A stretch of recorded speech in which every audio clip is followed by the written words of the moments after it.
Continuing now with our lead story, most American voters not liking either of the two candidates. Joining us from Washington, Charles Krauthammer.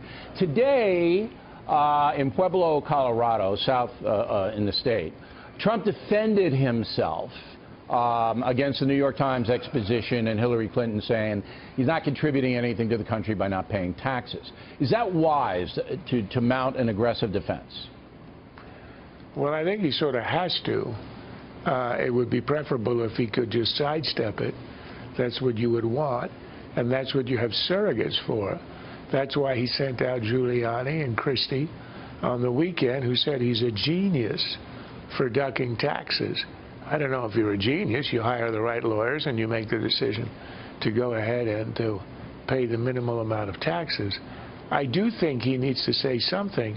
The reason is he's resisted for a year the release of his taxes, and Hillary hit him pretty squarely by saying, what are the reasons? There are only a few possible to explain that.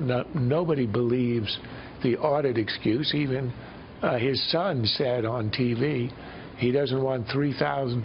He doesn't want 300,000 people critiquing the tax returns. And that was the reason. But I think he's got to give some explanation, because this is obviously either the reason or the main reason why he wouldn't release his taxes. Okay, now I want you to he needs to say something. Step out of your role as a pundit, just as an American citizen, okay? So what he did, and we have Stuart Varney coming up behind you, so we're going to talk more about nuts and bolts, but I don't want to get into that. But what Trump did was perfectly legal, and I would submit to you that 95% of all businesses, if they get hammered in a certain year, take as much as they can on a loss basis, so they can, when they make profits, they can have that as a shield. So we understand it intellectually, but emotionally, do you feel most Americans are going to turn against Trump because of this? I think emotionally, most Americans will be offended by two things. Number one, remember in the debate, she said maybe because he didn't pay any taxes, and he says, well, that would make me smart. Well, her follow-up the next day was pretty good. If that's smart, then what about you who pay taxes? That implies that you're stupid. It doesn't help to essentially be calling the voters dumb for following the rules and ending up paying taxes. I didn't get that as the implication, and believe me, I pay many people enormous amount of taxes. Okay, well, and I'm not going to dispute that. Look, it sunk Romney. The rich guy hiding money in the Caymans or whatever they threw at him really hurt him. But on this level, with Trump making his whole campaign about what an astute businessman he is, then he can say, look, this was available to me. 95% of corporations would do it. I did it. So why is it being rammed down my throat? Well, in his case, it isn't as if he's acting for IBM. Trump Organization is Trump. When he says I had a fiduciary responsibility to my company, that means to myself. Yeah, and his family and his employees. Yeah, the family and employees, that's true. Yeah. But this is not as if he's acting for some third party. Come on, you're splitting hairs here, Charles. I mean, if you are a businessman and you have a code, a tax code, and you follow the tax code, I'm not understanding why this is heinous. I didn't say it was heinous. You asked me how I thought people would react. I'm telling you how the ordinary person who pays a substantial amount in taxes would react. There's a very rich guy. He could afford it. He keeps talking about what government is doing. He's not contributing to it.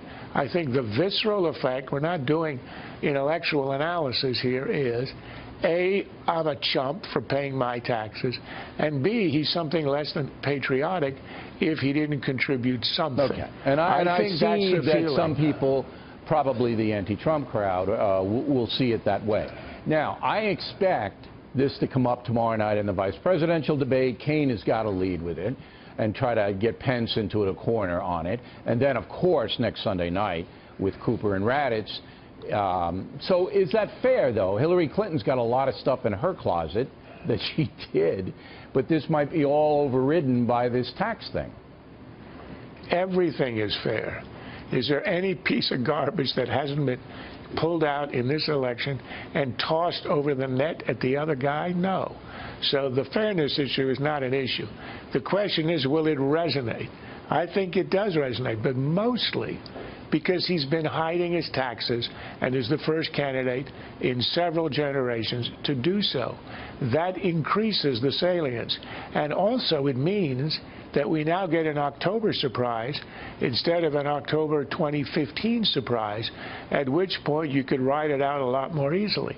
The later this stuff comes out, the more damaging it can be. So Trump, and that's on him. That's a decision he made. He has to have a very strong defense, and he started it today in Colorado, in order to counter that, because I agree with you, it's not going to go away right now, and people are going to want to hear what he has to say about it.